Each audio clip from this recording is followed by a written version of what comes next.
The warning was blunt, direct, and carried a scale that is difficult to fully grasp in a single sentence. The entire South Pars gas field, one of the largest energy reserves on Earth, could be blown up if attacks continue. That was the line. And it didn't come quietly. It came in response to a chain of events already unfolding across multiple countries, involving strikes, counterstrikes, and a widening map of impact that now stretches well beyond a single border. But before we get to what that threat actually means in real terms, there's something else you need to understand first, because the sequence of what happened here is not simple.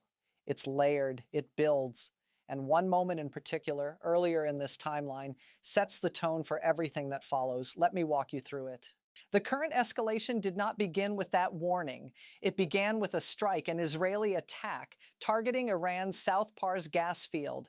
That facility is not just another industrial site, it is a central pillar of energy production, a shared reservoir beneath the Persian Gulf that holds enormous strategic importance. Now imagine the implications of that. A strike on a site like that is not just physical damage, it is symbolic. It signals vulnerability. It invites response. And response came. Iran launched strikes targeting energy infrastructure, not in isolation, but across neighboring countries. Facilities in Qatar were hit. The United Arab Emirates was also targeted. These were not isolated incidents. They were connected actions tied to a broader pattern, and then the pattern expanded. Drone and projectile strikes began appearing in additional locations: Kuwait, Saudi Arabia, and again in the UAE, different countries, same pattern, a widening arc of activity that began to look less like a contained exchange and more like something spreading outward. Think about that for a moment. Multiple countries, multiple strikes, energy infrastructure at the center of it all. This is not random, and this is where the warning from the United States enters the story. The statement from President Donald Trump was issued as a direct response to those Iranian actions. It was not framed as a possibility, it was framed as a consequence. If Iran continues attacks on Qatar's energy infrastructure, the response, he said, would be massive. Specifically, he threatened to target and destroy the entire South Pars gas field. Now pause there, because that detail matters more than it might initially sound. South Pars is not just another facility that can be replaced or rebuilt quickly. It is one of the largest gas fields in the world. Its scale is immense. Its role in regional and global energy supply is significant. So when that location is named specifically in a warning like this, it shifts the conversation. It moves from retaliation to potential transformation of the energy landscape itself. And yet, even as that warning was issued, the situation on the ground did not stabilize. Reports continued to emerge of additional strikes, drones, projectiles crossing into different countries: Kuwait, Saudi Arabia, the UAE, each new report adding another point on the map, each new point raising the same question: where does this stop? Or maybe more urgently, does it stop at all? At the same time, governments across the region began responding, not just with statements, but with considerations of action. Saudi Arabia, for example, did not rule out the possibility of direct military involvement. That is not a small detail, that is a signal, because when a country openly leaves that option on the table, it introduces a new level of uncertainty. And uncertainty in situations like this tends to accelerate things rather than slow them down. Meanwhile, outside the immediate region, other voices began to emerge, but with a very different tone. France called for restraint, not escalation, not retaliation, restraint. And that contrast between calls for restraint and the reality of expanding strikes is something we're going to come back to, because it becomes more important as this unfolds. But there's another layer here, one that doesn't involve missiles or drones, yet still reflects the seriousness of the situation. International airlines began suspending flights across the region. Now think about what that means in practical terms. Air travel decisions are not made lightly. Routes are not suspended without cause. When airlines begin pulling back, it reflects assessments of risk that go beyond headlines. It reflects what is happening in real time. It reflects what might happen next. And so now you have multiple threads moving at once. A major energy facility already struck. Retaliatory attacks spreading across several countries. A warning of massive escalation tied to one of the largest gas fields in the world. Governments weighing military responses. Calls for restraint from outside powers, and commercial aviation quietly stepping away from the region, All of these elements exist at the same time, all of them connected, all of them moving forward, and underneath all of it, a single unresolved tension. What happens if the next strike crosses the line that has just been drawn? Because that line is now very clear. Continue attacks on Qatar's energy infrastructure and the response, according to that warning, will target South Pars itself. The moment before escalation is often the quietest. That's the pause we're in right now. Not silence, but a kind of charged stillness, where actions are still happening, but the next step feels heavier than the last. And here's the part that becomes critical. The warning is not just about what has already happened, it is about what might happen next.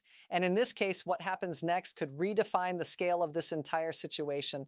So the question now is not just about strikes or responses, it's about thresholds, and whether one has just been set that cannot be crossed without consequences that extend far beyond any single country.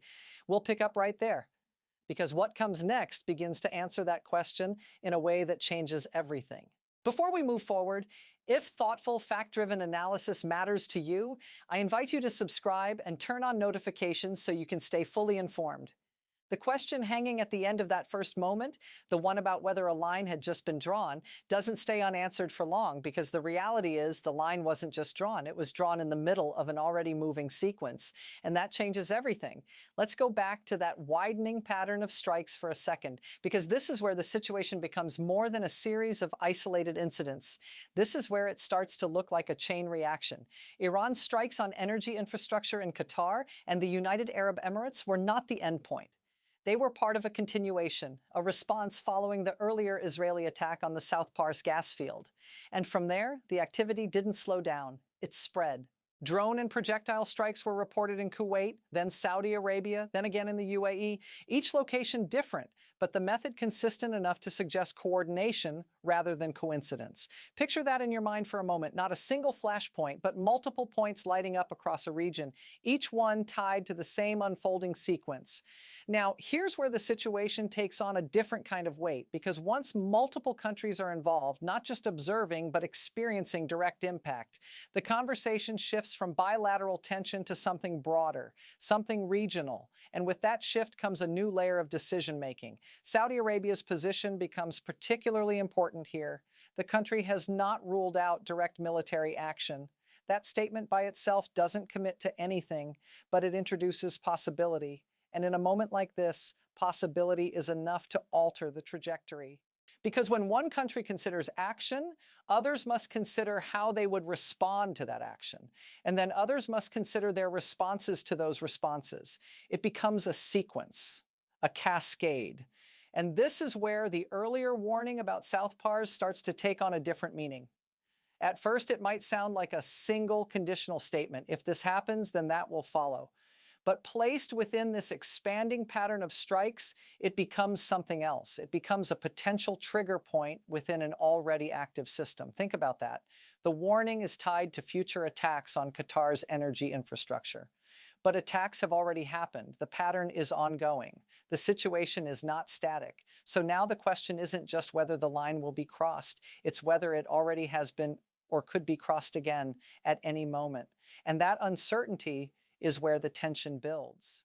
Meanwhile, outside the region, the call for restraint from France stands in stark contrast to what's actually unfolding.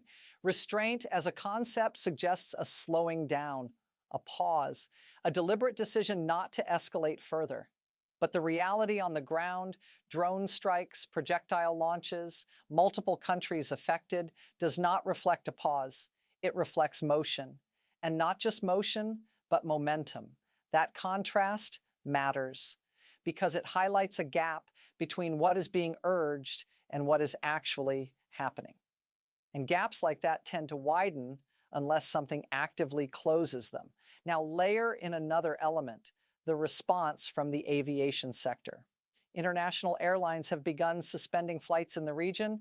That's not a symbolic move, that's operational. It affects routes, schedules, logistics, and passengers across multiple countries.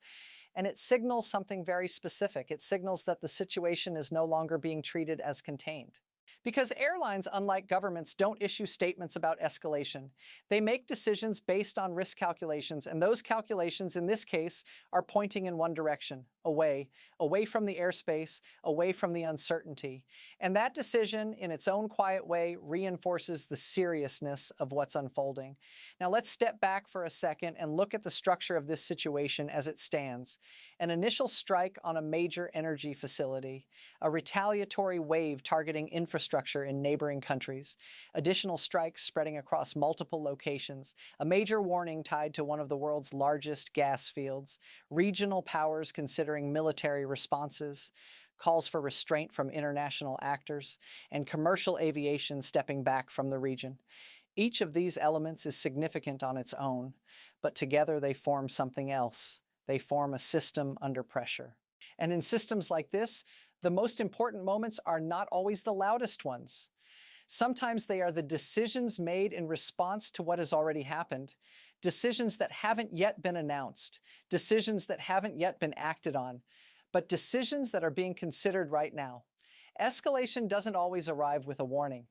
That line lands here, because while there has been a warning, clear, direct, and tied to a specific consequence, the broader escalation is not waiting for permission. It is unfolding step by step. And here's the detail that becomes critical at this stage. The central focus of all these actions on both sides is energy infrastructure, not symbolic targets, not peripheral sites, core systems, facilities that produce, store, and distribute energy across the region and beyond. That focus shapes the stakes. Because when energy infrastructure is targeted, the impact is not limited to a single location. It extends outward into supply chains, into economies, into daily life in ways that are not immediately visible but are deeply felt over time. And that brings us back to South Pars, the location at the center of the warning, the potential target of a massive response, and the site already struck earlier in this sequence. Think about the position that places it in. It is both a starting point and a potential end point, both a site of initial action and a possible site of escalation. That dual role makes it more than just a location. It makes it a focal point.